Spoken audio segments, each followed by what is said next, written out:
당신, 우리 이혼해야겠어. 62세 윤정희 씨의 인생은 그 한마디로 무너졌습니다.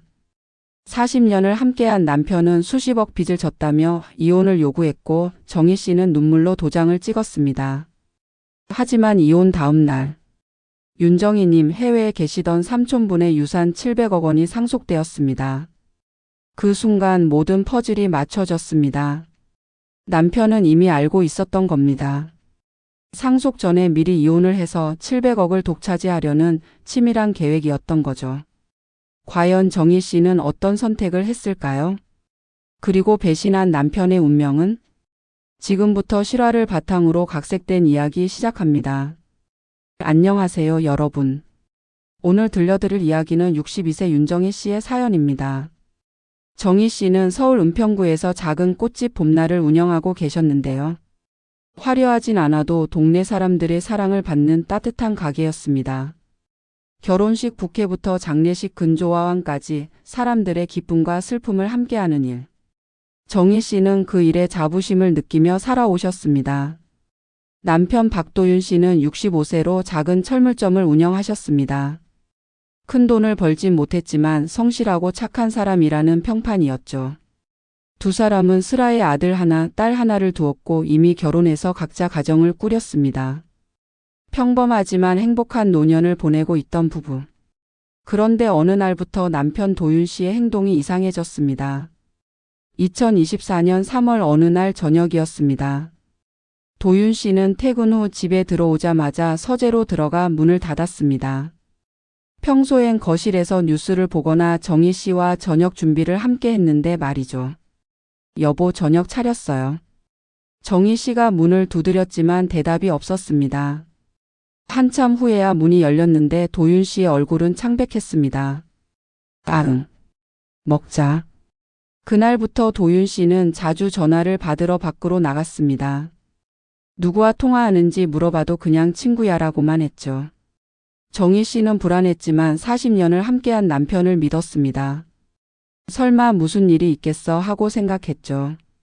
그런데 한 달이 지나도 두 달이 지나도 남편의 태도는 변하지 않았습니다. 오히려 점점 더 무뚝뚝해지고 집에 늦게 들어오는 날이 많아졌습니다. 그리고 2024년 5월 15일 정희 씨의 인생이 무너진 날입니다. 저녁을 먹던 중 도윤 씨가 갑자기 젓가락을 내려놓았습니다. 여보. 응, 왜? 우리 이혼해야 할 것 같아. 순간 정희 씨는 귀를 의심했습니다. 뭐라고? 이혼? 미안해. 내가 사업을 잘못해서 빚을 많이 졌어. 도윤 씨는 고개를 숙인 채 말을 이었습니다. 수십억이야. 채권자들이 곧 집도 가게도 다 가져갈 거야. 당신까지 피해를 입힐 순 없어. 이혼하면 당신 명의 재산은 지킬 수 있어. 정희 씨는 믿을 수 없었습니다. 무슨 소리야?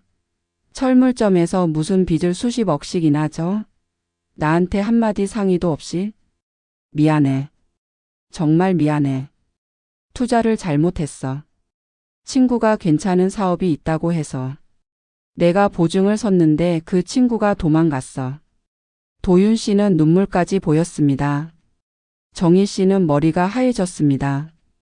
40년을 함께 산 남편인데 이런 큰일을 혼자 감당하고 있었다니. 그럼 같이 해결하면 되잖아. 왜 이혼을 해? 안 돼. 당신까지 망치고 싶지 않아. 빨리 이혼해야 당신 명의 꽃집이랑 예금은 지킬 수 있어. 제발 도장 좀 찍어줘. 도윤 씨는 이미 준비한 듯 이혼 서류를 꺼냈습니다. 정희 씨는 밤새 울었습니다. 40년 결혼 생활이 하루아침에 끝난다는 게 믿기지 않았습니다. 하지만 남편의 간곡한 설득에 그리고 당신만은 지키고 싶다는 말에 결국 도장을 찍었습니다.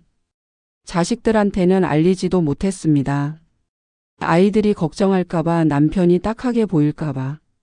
2024년 5월 22일 둘은 조용히 구청에 가서 이혼 신고를 했습니다. 서류를 제출하는 순간 정희 씨는 모든 걸 잃었다고 느꼈습니다. 여보. 아니, 도윤 씨. 빚 다 갚고 나면 다시 만날 수 있는 거지? 도윤 씨는 고개를 돌렸습니다. 미안해. 최선을 다해 볼게. 그게 마지막 대화였습니다. 집으로 돌아온 정희 씨는 혼자 텅 빈 아파트에 앉아 있었습니다. 남편은 짐을 싸서 이미 나갔다고 했죠. 이제 나는 혼자구나. 62세에 홀로 된 정희 씨는 앞으로 어떻게 살아가야 할지 막막했습니다. 이혼 다음 날인 5월 23일 아침. 정희 씨는 밤새 잠을 이루지 못하고 멍하니 앉아 있었습니다. 그때 전화벨이 울렸습니다. 여보세요?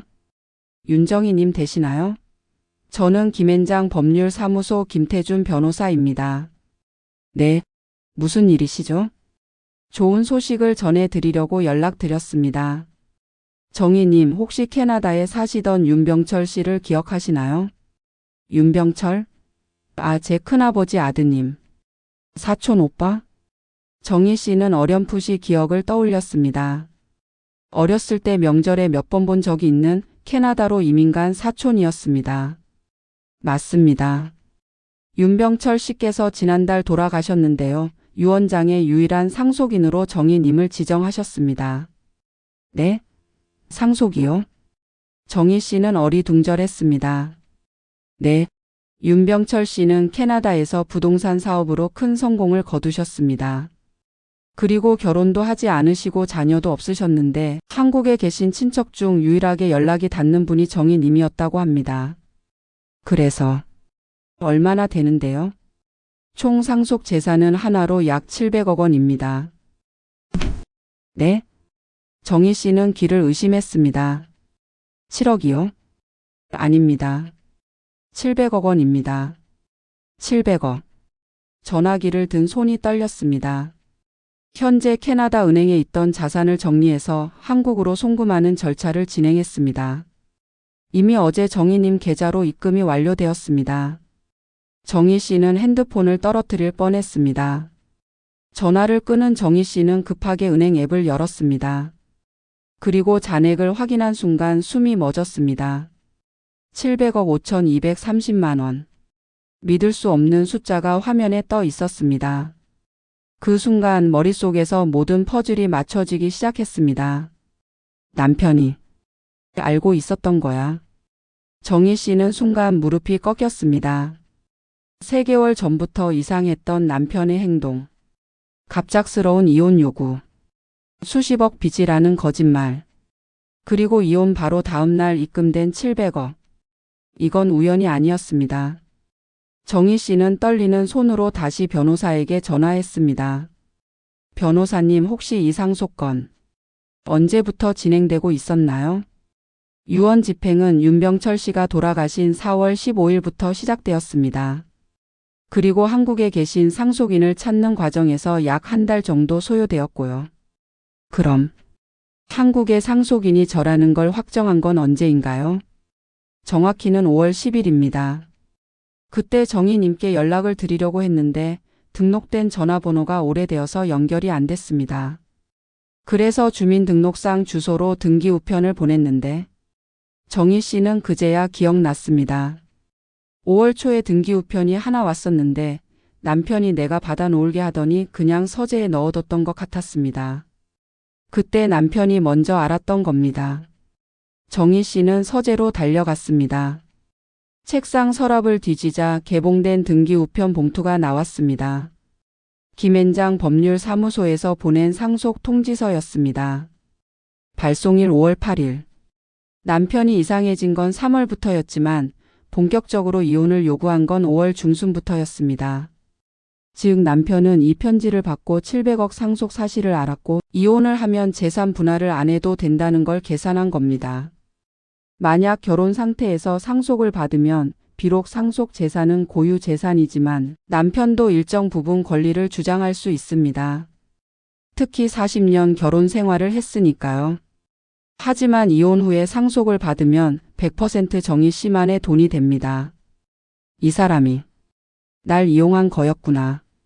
정희 씨는 온몸이 떨렸습니다. 수십억 빚은 거짓말이었습니다. 당신을 지키고 싶다는 말도 거짓말이었습니다. 모든 게 700억을 독차지하기 위한 치밀한 계획이었던 겁니다. 정희 씨는 남편 도윤 씨에게 전화를 걸었습니다. 여보세요? 도윤 씨의 목소리는 평소와 달리 밝았습니다. 나야? 지금 어디야? 아, 당신. 나 지금 좀 바빠. 나중에 전화할게. 박도윤, 당신 700억 알고 있었지? 전화선 너머로 침묵이 흘렀습니다. 무슨 소리야? 5월 8일에 온 등기우편 말이야. 법률사무소에서 온 거. 당신이 먼저 뜯어봤잖아. 그게 수십억 빚은 거짓말이었지? 날 속인 거지? 700억 때문에? 도윤 씨는 한참을 침묵하더니 갑자기 목소리가 차갑게 변했습니다. 알았으면 됐네. 어차피 우린 이혼했어. 법적으로 남이야. 그 돈은 당신 거 맞아. 당신이. 나도 40년 고생했어. 당신 꽃집 적자 메우느라 애들 학비 대느라. 이제 나도 내 인생 살고 싶어. 그 순간 배경에서 여자 목소리가 들렸습니다. 오빠 누구야? 정희 씨는 온몸에 전율이 흘렀습니다. 여자? 있어? 미안. 나 바빠. 끊을게. 뚝. 전화가 끊겼습니다. 정희 씨는 그 자리에 주저앉았습니다. 남편은 이미 다른 여자가 있었던 겁니다. 700억만 노린 게 아니라 애초에 젊은 여자를 만나고 있었고 이혼을 핑계로 새 출발을 하려던 거였습니다. 정희 씨는 일주일 동안 아무것도 하지 못했습니다. 하지만 점점 분노가 솟아올랐습니다. 이대로 당할 순 없어. 정희 씨는 유명한 사립탐정 사무소를 찾아갔습니다. 남편의 모든 것을 조사해 주세요. 여자는 누구인지, 언제부터 만났는지, 그리고 정말 빚이 있는지 없는지. 알겠습니다. 탐정은 일주일 만에 충격적인 보고서를 가져왔습니다. 보고서에는 사진과 함께 상세한 내용이 적혀 있었습니다. 1. 내연녀의 정체. 남편 박도윤 씨는 2023년 11월부터 32세 여성 최서연 씨와 교제해 왔습니다. 최서연 씨는 도윤 씨의 철물점 근처 카페 직원이었고 둘은 자주 만나면서 관계가 발전했습니다. 사진에는 둘이 손을 잡고 걷는 모습, 식당에서 다정하게 식사하는 모습이 찍혀 있었습니다. 2. 빚의 진실. 박도윤 씨는 빚이 없었습니다. 오히려 철물점은 꾸준히 수익을 내고 있었고 개인 통장에는 약 2억 원의 예금이 있었습니다. 3. 이혼 계획. 도윤 씨는 최서연 씨에게 조만간 아내와 이혼하고 당신과 결혼하겠다고 약속했습니다. 그리고 월 초 법률사무소 편지를 받은 후 본격적으로 이혼을 추진한 것으로 보입니다. 통화 내역을 보면 도윤 씨는 최서연 씨와 매일 통화했고 이혼 직후에는 드디어 끝났어.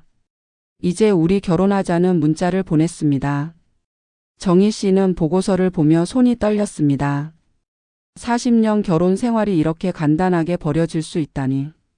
남편은 사랑도 의리도 없었습니다. 오직 돈과 젊은 여자만 생각했던 겁니다. 복수해야 해. 이대로 넘어갈 순 없어. 정희 씨는 변호사를 선임했습니다. 이혼을 무효화할 수 있을까요? 변호사는 고개를 저었습니다. 어렵습니다. 이미 합의 이혼으로 신고가 완료되었고 법적으로 하자가 없습니다. 하지만 사기잖아요. 남편이 거짓말로 저를 속인 거라고요. 민법상으로는 사기나 강박에 의한 이혼이면 취소할 수 있지만 이 경우 남편이 빚을 졌다고 말한 것이 직접적인 강요는 아니었다고 볼 수 있습니다. 법원에서 인정받기 쉽지 않아요. 정희 씨는 절망했습니다. 그럼 제가 할 수 있는 게 없나요? 한 가지 방법이 있긴 합니다. 변호사는 조심스럽게 말했습니다. 만약 남편이 이혼 당시 당신에게 재산을 숨겼거나 의도적으로 속였다는 증거가 있다면 재산분할 청구를 다시 할 수 있습니다. 또한 사기죄로 고소할 수도 있고요. 증거는 있어요. 여기 조사 보고서가 있잖아요. 좋습니다. 그럼 소송을 준비해 봅시다. 한편 박도윤 씨는 이혼 한 달 만인 6월 말에 최서연 씨와 결혼식을 올렸습니다. 강남의 한 특급 호텔 웨딩홀에서 열린 결혼식은 화려했습니다. 도윤 씨는 친구들에게 이렇게 말했습니다. 전 부인과는 성격 차이로 헤어졌어요. 이제 새로운 인생을 시작하려고 합니다. 하객들은 축하해 주었지만 일부는 수군거렸습니다. 겨우 한 달 만에 재혼이야? 뭔가 이상한데. 근데 신부가 너무 젊지 않아? 30대 초반으로 보이는데. 하지만 도윤 씨는 신경 쓰지 않았습니다. 최서연 씨는 아름다운 웨딩드레스를 입고 미소 지었습니다. 오빠, 우리 행복하게 살아요. 그럼. 이제 다 잘 될 거야. 도윤 씨는 은근히 700억을 기대하고 있었습니다. 물론 법적으로는 전 부인의 돈이지만 나중에 자식들 통해서라도 조금은 받을 수 있지 않을까 하는 계산이었죠. 그런데 결혼식이 끝나고 일주일 후 도윤 씨의 친구 한 명이 조심스럽게 물었습니다. 도윤아, 혹시 전 부인이 엄청난 유산을 받았다는 소문 들었어? 뭐? 도윤 씨는 놀라서 되물었습니다. 아니, 동네에서 소문이 쫙 퍼졌더라고. 윤정희 씨가 해외에 있던 친척한테 700억을 상속받았다고. 누가 그런 소리를 해? 꽃집 단골 손님들 사이에서 난리야. 정희 씨가 갑자기 부자가 됐다고. 도윤 씨는 식은땀이 났습니다. 어떻게 알았지? 사실 도윤 씨는 이혼 후 정희 씨가 상속받은 사실을 아무에게도 말하지 않았습니다. 괜히 소문나면 자기가 이혼한 이유를 의심받을까 봐요. 하지만 소문은 이미 퍼지고 있었습니다. 사실은 이랬습니다. 정희 씨는 조용히 움직이고 있었습니다. 상속 사실을 숨길 이유가 없었죠. 오히려 당당하게 밝히기로 했습니다. 정희 씨는 꽃집 단골 손님들에게 사실대로 이야기했습니다. 실은 해외에 계시던 사촌 오빠가 유산을 남겨주셨어요. 어머, 정말요? 네. 그런데 남편이 그 사실을 미리 알고 저한테 거짓말로 이혼을 요구했더라고요. 빚이 있다고 속였어요. 세상에. 그런 사람이 어디 있어요? 그래서 지금 법적 대응을 준비하고 있어요. 소문은 순식간에 퍼졌습니다.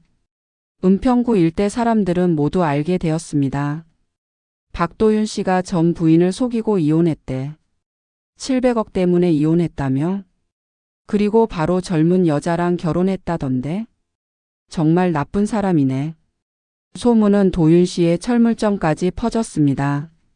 단골 손님들이 하나둘 끊어지기 시작했습니다. 도윤 씨, 나 이제 다른 철물점 이용할래. 왜요? 당신이 한 짓 다 들었어. 부인한테 그렇게 할 수가 있어? 아니, 그건 오해예요. 오해? 동네 사람들이 다 아는데? 부끄럽지도 않아? 손님은 그대로 나가버렸습니다. 이런 일이 반복되면서 철물점 매출은 급격히 떨어졌습니다. 도윤 씨는 아내 최서연 씨에게 푸념했습니다. 이상해.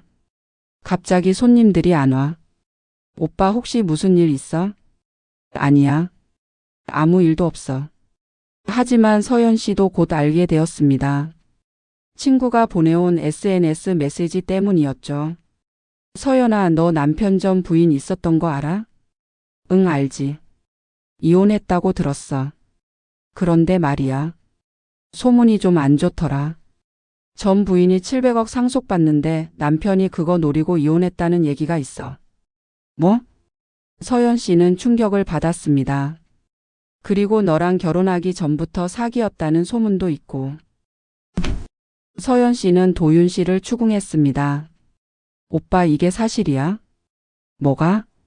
전 부인이 700억 받았다는 거. 오빠가 그거 알고 이혼했다는 거. 도윤 씨는 당황했습니다. 누가 그런 소리를 해? 대답해. 사실이야, 아니야? 그건. 침묵이 답이었습니다. 서연 씨는 실망했습니다. 오빠, 나를 이용한 거야? 아니야. 너를 진심으로 사랑해. 700억 때문에 이혼한 거잖아. 그리고 나는 그냥 젊은 여자가 필요했던 거고. 서연아, 나 진짜 실망이야. 서연 씨는 방으로 들어가 문을 닫아버렸습니다. 정희 씨와 도윤 씨의 자식들, 아들 박준호 35세와 딸 박민지 32세도 이 소식을 듣게 되었습니다. 준호는 분노했습니다. 아버지가 그런 짓을 했다고? 믿을 수 없어. 민지는 울먹였습니다. 엄마한테 전화해봐야겠어. 두 남매는 정희 씨를 만나러 갔습니다. 엄마, 괜찮아? 정희 씨는 아이들을 보자 눈물이 났습니다. 엄마는 괜찮아. 걱정하지 마. 아빠가 정말 그런 짓을 한 거야? 700억 때문에 엄마를 속인 거야? 정희 씨는 고개를 끄덕였습니다. 응, 그런 것 같아. 준호는 주먹을 불끈 쥐었습니다. 아버지를 용서 못해. 당장 찾아가서 따져야겠어. 준호야, 진정해. 진정하라고? 엄마가 40년을 함께 산 사람한테 이런 배신을 당했는데? 민지도 울면서 말했습니다. 엄마, 우리가 도와줄게. 법적으로 아빠한테 책임을 물어야 해. 정희 씨는 아이들을 꼭 안았습니다. 고마워. 엄마는 너희들만 있으면 돼. 정희 씨는 변호사와 함께 소송을 제기했습니다. 1. 이혼 무효 및 재산 분할 청구. 이혼 당시 도윤 씨가 사기적인 방법으로 이혼을 유도했으므로 이혼을 무효화하거나 최소한 재산 분할을 다시 해야 한다는 주장이었습니다. 2. 사기죄 고소. 도윤 씨가 거짓 빚을 핑계로 이혼을 요구한 것은 사기에 해당한다는 형사 고소도 함께 진행했습니다. 3. 위자료 청구. 도윤 씨가 혼인 중 내연녀와 부정한 관계를 맺었으므로 이에 대한 위자료를 청구했습니다. 법정은 뜨거운 이슈가 되었습니다. 언론에서도 이 사건을 다뤘습니다. 700억 상속녀 배신한 전 남편 고소. 40년 결혼 생활 끝낸 남편의 치밀한 계획. 도윤 씨는 사회적으로 완전히 매장당했습니다. 첫 공판이 열렸습니다. 판사가 물었습니다. 피고 박도윤 씨, 원고 윤정혜 씨의 주장에 대해 어떻게 생각하십니까? 도윤 씨의 변호사가 대답했습니다. 재판장님, 피고는 이혼 당시 원고의 상속 사실을 몰랐습니다. 단지 사업상 어려움이 있어서 원고를 보호하기 위해 이혼을 제안한 것입니다. 정희 씨의 변호사가 반박했습니다. 증거를 제시하겠습니다. 이것은 5월 8일 피고의 집으로 배달된 등기우편입니다. 법률사무소에서 보낸 상속 통지서이며 피고가 이것을 먼저 개봉한 사실이 확인되었습니다. 판사는 서류를 검토했습니다. 피고는 5월 8일에 이미 상속 사실을 알고 있었다는 뜻인가요? 그렇습니다. 그리고 5월 15일에 이혼을 요구했습니다. 이는 명백히 상속 재산을 독차지하기 위한 계획적인 행위입니다. 도윤 씨는 식은땀을 흘렸습니다. 저는 또한 피고는 이혼 전부터 내연녀 최서연 씨와 부정한 관계를 맺고 있었습니다. 이것은 사립탐정의 조사보고서와 사진 증거입니다. 법정에 사진들이 제시되었습니다. 도윤 씨와 서연 씨가 손을 잡고 걷는 모습, 호텔에 함께 들어가는 모습. 날짜는 2023년 11월부터 2024년 5월까지 찍혀 있었습니다. 방청석에서 웅성거림이 일었습니다. 판사가 말했습니다. 다음 공판까지 피고 측은 충분한 소명을 준비하시기 바랍니다. 법정 공판이 언론에 보도되면서 도윤 씨의 삶은 완전히 무너졌습니다. 철물점은 결국 문을 닫았습니다. 손님이 완전히 끊긴 탓이었죠. 더 큰 문제는 아내 최서연 씨였습니다. 서연 씨는 결혼한 지 2달 만에 집을 나가버렸습니다. 오빠, 나 더 이상 못 살겠어. 서연아, 제발. 나한테 기회를 줘. 오빠는 나를 사랑한 게 아니라 그냥 젊은 여자가 필요했던 거잖아. 전 부인한테 한 것처럼 나도 언젠가 버릴 거면서. 아니야. 나는 진심으로. 그만해. 나 이혼할 거야. 서연 씨는 그대로 짐을 싸서 떠났습니다. 도윤 씨는 허탈하게 앉아 있었습니다. 모든 게 무너졌습니다. 가게도 명예도 새 아내도. 설상가상으로 자식들도 도윤 씨와 연락을 끊었습니다. 아들 준호는 전화로 차갑게 말했습니다. 아버지, 저는 이제 아버지를 아버지로 생각하지 않겠습니다. 준호야. 40년을 함께 산 엄마를 어떻게 그렇게 배신할 수 있어요? 돈 때문에? 젊은 여자 때문에? 아빠도 사람이야. 실수할 수 있어. 실수? 이건 실수가 아니라 범죄예요. 사기죄로 고소당하신 거 모르세요? 이제 연락하지 마세요. 저한테도 민지한테도. 준호는 전화를 끊어버렸습니다. 딸 민지도 마찬가지였습니다. 아빠, 전 아빠가 부끄러워요. 제 친구들이 다 알아요. 우리 아빠가 엄마를 배신했다고. 민지야, 미안하다. 사과로 되는 문제가 아니에요. 아빠는 제 인생에서 사라져 주세요. 민지도 전화를 끊었습니다. 도윤 씨는 혼자 텅 빈 집에 남았습니다. 석 달간의 재판 끝에 법원의 판결이 나왔습니다. 판결문 요지. 피고 박도윤은 원고 윤정희의 상속 사실을 사전에 인지하고 이를 숨긴 채 허위 사실을 주장하며 이혼을 유도했다. 이는 민법상 사기에 해당하며 이혼의 효력을 일부 제한할 수 있는 사유가 된다. 또한 피고는 혼인 기간 중 제3자와 부정한 관계를 맺었으며 이는 명백한 유책 사유이다. 따라서 본 재판부는 다음과 같이 판결한다. 1. 피고는 원고에게 위자료 5억 원을 지급하라. 2. 피고는 원고에게 이혼 당시 숨긴 재산에 대한 재산분할로 1억 원을 지급하라. 3. 형사상 사기죄에 대해서는 집행유예 1년을 선고한다. 도윤 씨는 법정에서 고개를 숙였습니다. 6억 원을 배상하라는 판결이었습니다. 하지만 도윤 씨는 이미 재산이 거의 없었습니다. 철물점은 문을 닫았고 예금은 바닥났고 새 아내마저 떠났습니다. 결국 도윤 씨는 자신의 집을 팔아서 돈을 마련해야 했습니다. 집마저 잃은 도윤 씨는 고시원으로 이사했습니다. 65세 노인이 작은 고시원 방에서 홀로 지내게 된 것입니다. 친구들도 모두 등을 돌렸습니다. 도윤아, 미안하지만 우리 이제 안 만나는 게 좋을 것 같아. 왜? 너 때문에 우리까지 욕먹어. 동네에서 손가락질 당한다고. 도윤 씨는 완전히 고립되었습니다. 가족도 친구도 재산도 명예도 모두 잃었습니다. 한편 정희 씨는 새로운 삶을 시작했습니다. 700억이라는 거금이 생겼지만 정희 씨는 사치스럽게 살지 않았습니다. 돈이 많다고 행복한 건 아니구나. 정희 씨는 꽃집 봄날을 계속 운영했습니다. 다만 규모를 조금 확장하고 직원들을 더 고용해서 동네 어르신들에게 일자리를 제공했습니다. 정희 씨, 꽃집 크게 키울 생각은 없어요? 단골 손님이 물었습니다. 아니요. 이 정도면 충분해요. 너무 크면 관리도 힘들고 제가 직접 꽃을 만지지 못하잖아요. 정희 씨는 여전히 아침마다 꽃집에 나와 장미를 다듬고 손님들과 이야기를 나눴습니다. 정희 씨는 정말 대단해요. 700억이 있으면 전 당장 세계 여행 갈 텐데. 돈보다 중요한 게 있어요. 일상의 평화랄까요? 정희 씨는 재산의 상당 부분을 사회에 환원하기로 결심했습니다. 은평구의 독거노인 200명에게 매달 생활비를 지원하는 프로그램을 만들었습니다. 꽃집이나 소규모 가게를 창업하려는 청년들에게 무이자로 자금을 빌려주는 재단을 설립했습니다. 어려운 형편의 아이들을 위한 장학금과 급식 지원 사업을 시작했습니다.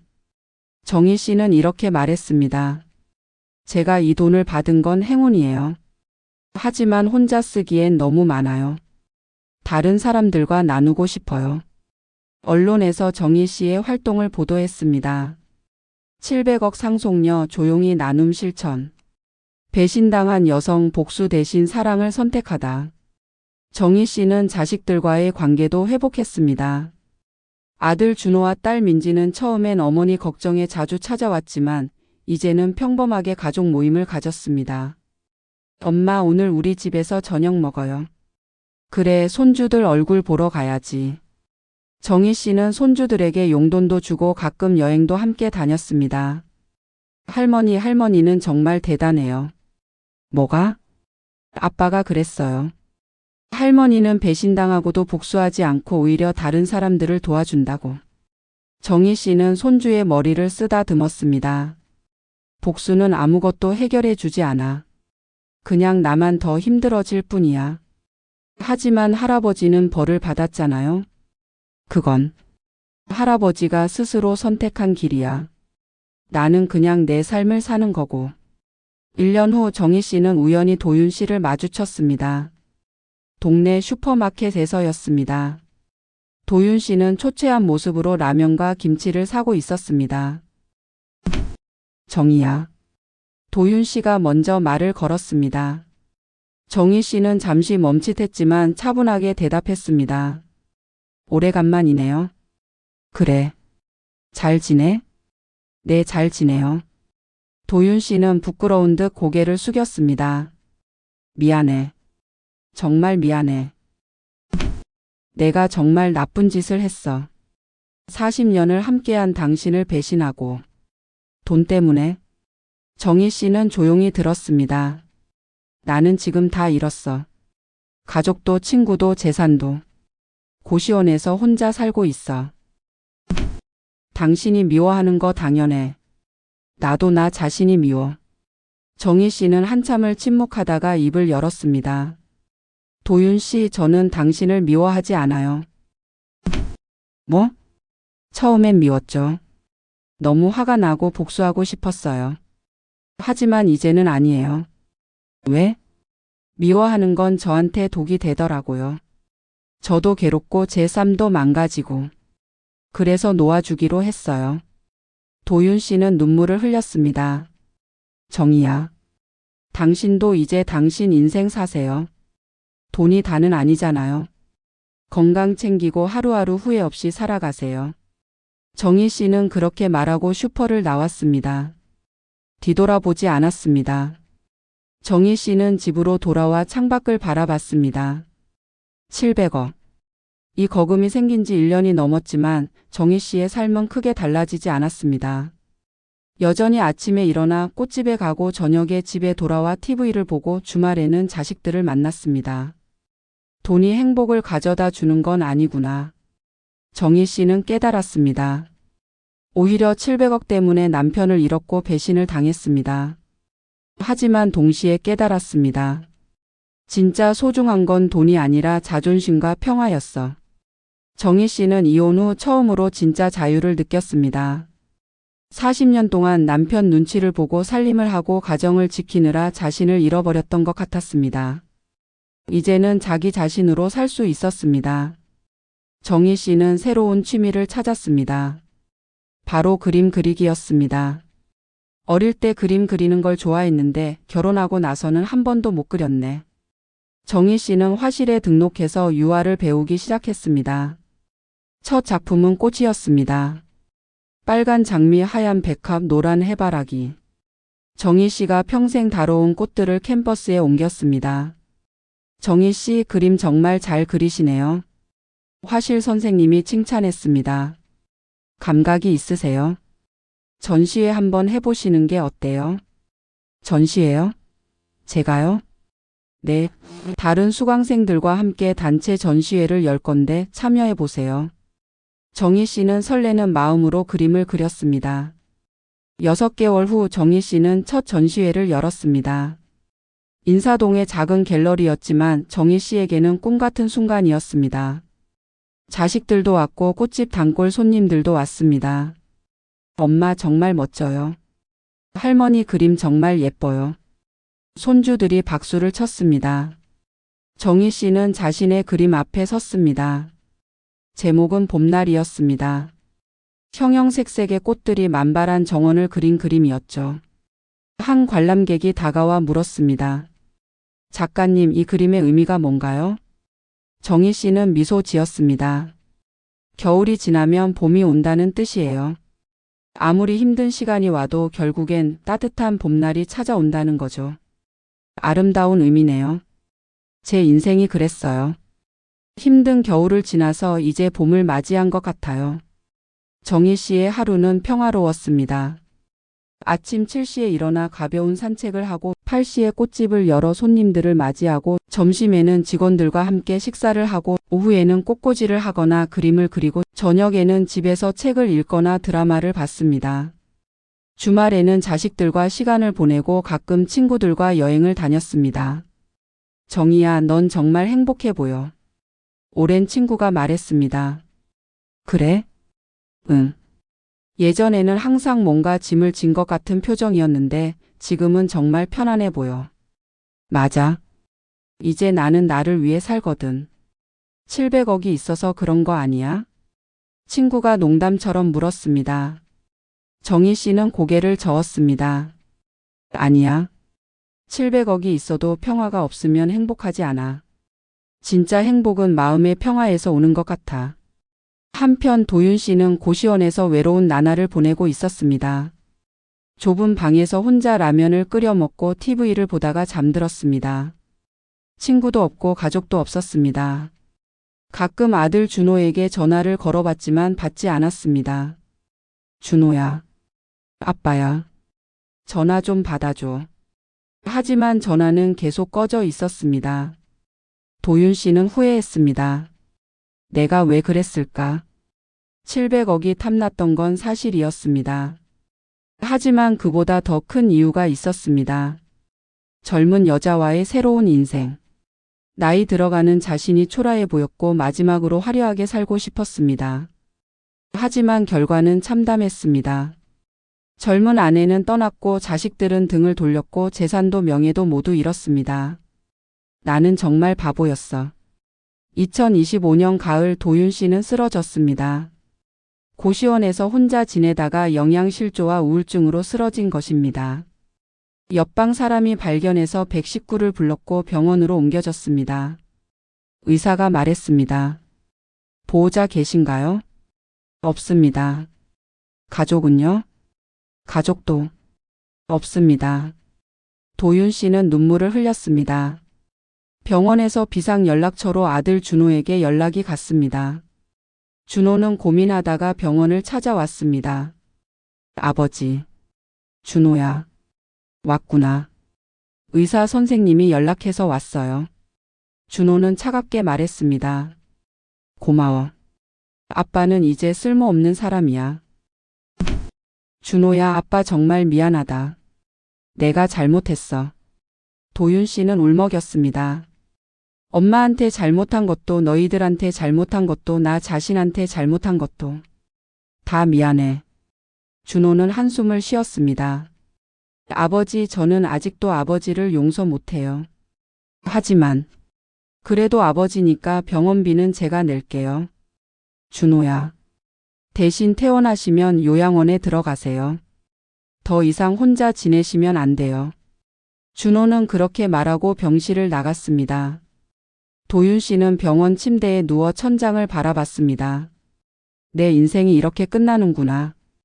도윤 씨는 노트와 펜을 꺼내 편지를 쓰기 시작했습니다. 정희에게 보내는 마지막 편지였습니다. 정희에게 이 편지를 쓰는 게 옳은 일인지 모르겠습니다.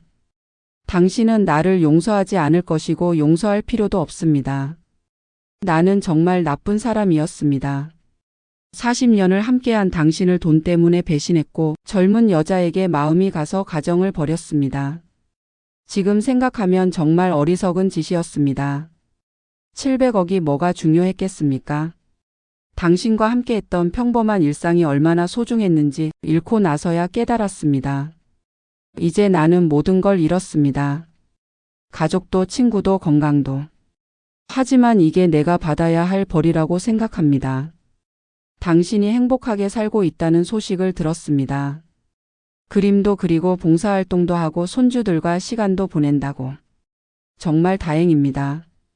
당신은 그럴 자격이 있는 사람입니다. 나는 당신에게 미안함과 감사함을 전하고 싶습니다. 40년 동안 나를 참아주고 사랑해줘서 고맙습니다. 그리고 내가 그 사랑을 배신한 것 정말 미안합니다. 당신의 남은 인생이 행복하기를 진심으로 기도합니다. 박도윤. 도윤 씨는 편지를 봉투에 넣고 주소를 적었습니다. 그리고 간호사에게 부탁했습니다. 이 편지 좀 붙여주시겠어요? 네, 알겠습니다. 일주일 후 정희 씨에게 편지가 도착했습니다. 발신인을 보자 놀랐습니다. 박도윤. 정희 씨는 편지를 뜯어 읽었습니다. 읽는 내내 눈물이 흘렀습니다. 분노보다는 안타까움이 컸습니다. 이 사람도 불쌍한 사람이구나. 정희 씨는 한참을 생각하다가 펜을 들었습니다. 답장을 쓰기로 한 것입니다. 도윤 씨에게 편지 잘 받았습니다. 솔직히 당신의 편지를 읽고 어떤 감정을 느껴야 할지 모르겠습니다. 분노? 슬픔? 동정? 하지만 한 가지는 확실합니다. 나는 더 이상 당신을 미워하지 않습니다. 미워하는 건 나만 괴롭게 할 뿐이라는 걸 알았습니다. 당신이 한 일은 용서할 수 없지만 당신이라는 사람 자체를 미워할 필요는 없다고 생각합니다.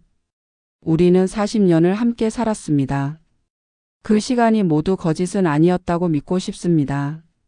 적어도 처음 20년은 진심이었다고 우리가 서로 사랑했다고 믿고 싶습니다.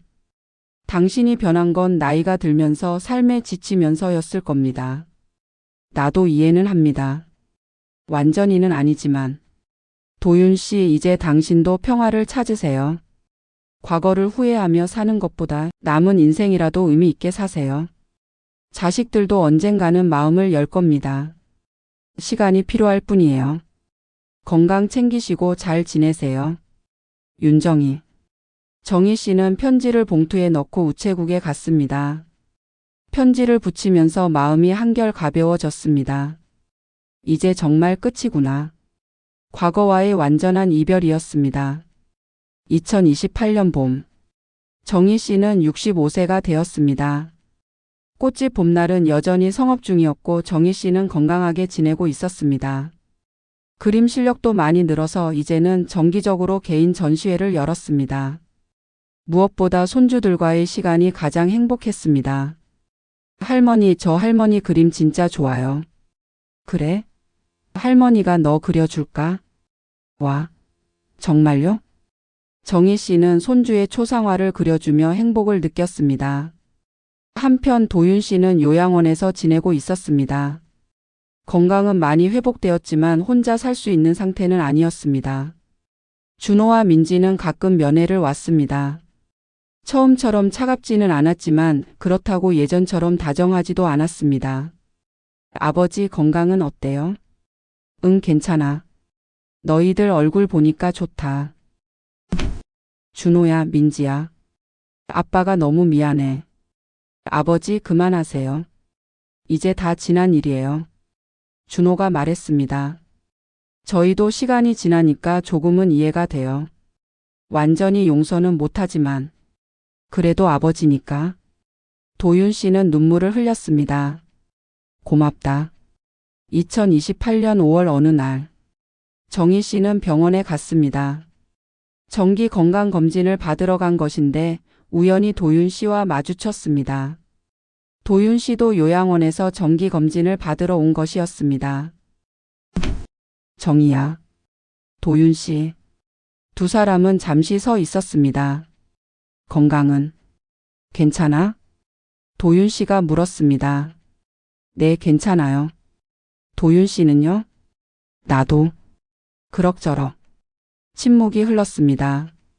편지 고마웠어. 도윤 씨가 말했습니다. 당신 덕분에 많이 생각했어. 내 인생을. 다행이네요. 정희야, 나. 도윤 씨. 정희 씨가 말을 끊었습니다. 우리 더 이상 과거 얘기는 하지 말아요. 이제 각자 자기 인생을 사는 거예요. 그래, 알았어. 건강 챙기세요. 정희 씨는 그렇게 말하고 돌아섰습니다. 뒤돌아보지 않았습니다. 도윤 씨는 그 뒷모습을 한참 바라봤습니다. 나는 정말 큰 것을 잃었구나. 정희 씨는 병원을 나와 공원을 걸었습니다. 5월의 햇살이 따뜻했습니다. 행복이란 게 뭘까? 정희 씨는 생각했습니다. 700억이 있어서 행복한 걸까? 아니었습니다. 돈은 그저 수단일 뿐이었습니다. 진정한 행복은 마음의 평화였습니다. 자신을 사랑하고 다른 사람을 미워하지 않고 하루하루를 감사하며 사는 것. 그게 진짜 행복이었습니다. 나는 지금 행복해. 정희 씨는 혼잣말을 했습니다. 돈 때문이 아니라 내가 나를 찾았기 때문에. 정희 씨는 새로운 계획을 세웠습니다. 꽃집을 사회적 기업으로 만들기로 한 것입니다. 장애인과 어르신들을 고용해서 꽃을 만들고 수익금은 다시 지역사회에 환원하는 시스템이었습니다. 정희 씨 정말 대단한 계획이에요. 변호사가 감탄했습니다. 이렇게 하면 더 많은 사람들에게 일자리를 줄 수 있고 사회에도 기여할 수 있잖아요. 네, 돈은 혼자 쓰기엔 너무 많아요. 더 의미 있게 쓰고 싶어요. 6개월 후 사회적 기업 봄날이 정식으로 출범했습니다. 20명의 직원이 일하게 되었고 그중 절반은 장애인과 60세 이상 어르신이었습니다. 정희님 덕분에 일자리를 얻었어요. 정말 감사합니다. 한 어르신이 눈물을 흘렸습니다. 천만에요. 함께 행복해지는 게 중요한 거잖아요. 어느 일요일 오후 정희 씨는 손주 지훈 20세와 함께 공원을 산책하고 있었습니다. 할머니 궁금한 게 있어요. 뭔데?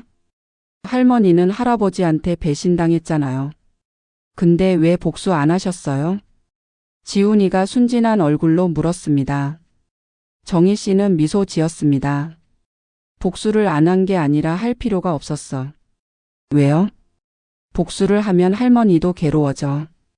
미워하고 화내고 그 사람 생각만 하게 되거든. 그럼 어떻게 해요? 그냥 놓아주는 거야. 그 사람은 그 사람대로 살고 나는 나대로 사는 거지. 하지만 할아버지는 벌을 받았잖아요. 그건 할아버지가 스스로 자초한 거야. 할머니가 복수한 게 아니라 할아버지가 잘못된 선택을 했기 때문에 그런 결과가 온 거지. 지훈이는 고개를 갸웃했습니다. 어렵네요. 정희 씨는 웃었습니다. 지금은 어려워도 괜찮아. 내가 크면서 천천히 이해하게 될 거야. 할머니, 그럼 할머니는 지금 행복해요? 그럼 아주 많이.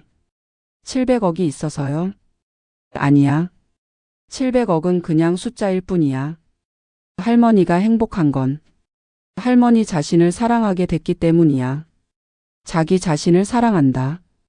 응. 다른 사람 때문에 사는 게 아니라 나를 위해 사는 거야. 내가 좋아하는 걸 하고 내가 행복한 선택을 하는 거지. 지훈이는 고개를 끄덕였습니다. 할머니 멋있어요. 고마워 지훈아. 정희 씨는 지훈이에게 말했습니다. 지훈아, 할머니가 하나만 알려줄게. 뭐예요? 인생에서 제일 중요한 건 돈이 아니야. 그럼 뭐예요? 마음의 평화야. 내가 나를 사랑하고 다른 사람을 미워하지 않고 매일 감사하며 사는 거. 그게 진짜 행복이에요. 그래. 돈이 많아도 마음이 불행하면 의미가 없어.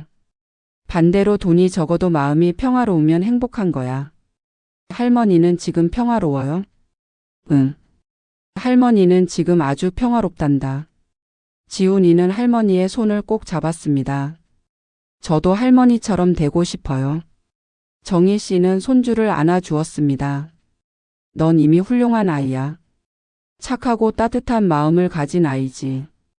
2030년 정희 씨는 67세가 되었습니다. 사회적 기업 봄날은 이제 전국적으로 유명해졌습니다.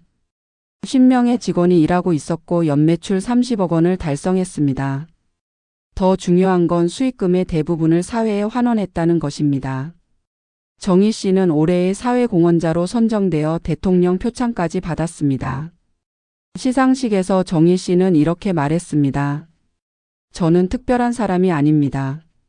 그냥 행운을 받았고 그 행운을 나눈 것뿐입니다. 진정한 행복은 혼자 누리는 게 아니라 함께 나누는 데 있다는 걸 제 인생을 통해 배웠습니다. 같은 해 가을, 박도윤 씨가 세상을 떠났습니다.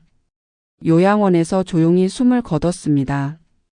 임종 순간에는 아들 준호와 딸 민지가 함께 있었습니다. 아빠, 편히 쉬세요. 민지가 울먹이며 말했습니다. 도윤 씨는 마지막 힘을 짜내어 말했습니다. 미안하다. 정말 미안해. 아버지 괜찮아요. 이제 다 용서했어요. 준호가 아버지의 손을 잡았습니다. 정희에게 미안하다고 전해줘. 그게 마지막 말이었습니다. 장례식은 조촐하게 치러졌습니다. 찾아오는 사람이 많지 않았습니다. 준호와 민지 그리고 몇몇의 친구들. 그런데 뜻밖에도 정희 씨가 조문을 왔습니다. 어머니. 준호가 놀라서 인사했습니다. 엄마 오셨어요? 응. 그래도 40년을 함께 산 사람인데. 정희 씨는 영정 앞에 섰습니다. 도윤 씨의 젊은 시절 사진이 걸려 있었습니다. 참 젊었었네. 정희 씨는 향을 피우고 절을 했습니다. 도윤 씨 이제 편히 쉬세요. 모든 걸 내려놓고. 장례식을 마치고 돌아온 정희 씨는 꽃집에 들렀습니다. 직원들이 반갑게 맞이했습니다. 사장님 힘드셨죠? 아니야, 괜찮아. 정희 씨는 가게 안을 둘러봤습니다. 만개한 꽃들이 향기를 풍기고 있었습니다. 빨간 장미, 하얀 백합, 노란 튤립. 인생은 이 꽃들 같아. 정희 씨는 생각했습니다. 시들면 다시 피고 겨울이 지나면 봄이 오고. 정희 씨는 가위를 들고 장미를 다듬기 시작했습니다. 사장님, 오늘은 쉬세요. 괜찮아. 꽃을 만지고 있으면 마음이 편안해져. 창밖으로 따뜻한 햇살이 들어왔습니다. 정희 씨는 미소 지었습니다. 나는 행복해. 진짜로. 여러분, 윤정희 씨의 이야기 어떠셨나요? 62세의 40년 결혼 생활이 끝나고 700억을 상속받았지만 그 과정에서 배신과 상처를 겪었습니다. 하지만 정희 씨는 복수를 선택하지 않았습니다. 대신 용서와 평화를 선택했죠. 정희 씨가 우리에게 알려준 교훈은 이것입니다. 진정한 행복은 돈이 아니라 마음의 평화에서 온다. 다른 사람을 미워하고 복수하는 데 에너지를 쓰기보다 자신을 사랑하고 의미 있는 일을 하며 하루하루 감사하며 사는 것. 그게 진짜 행복입니다. 여러분도 혹시 누군가에게 상처받았다면 그 사람을 미워하는 데 시간을 쓰지 마세요. 그냥 놓아주세요. 그리고 여러분 자신을 위해 사세요. 여러분이 행복하면 그게 최고의 복수입니다. 오늘 이야기가 여러분께 작은 위로와 교훈이 되었기를 바랍니다. 구독과 좋아요, 알림 설정 부탁드립니다. 다음에도 더 좋은 이야기로 찾아뵙겠습니다. 감사합니다.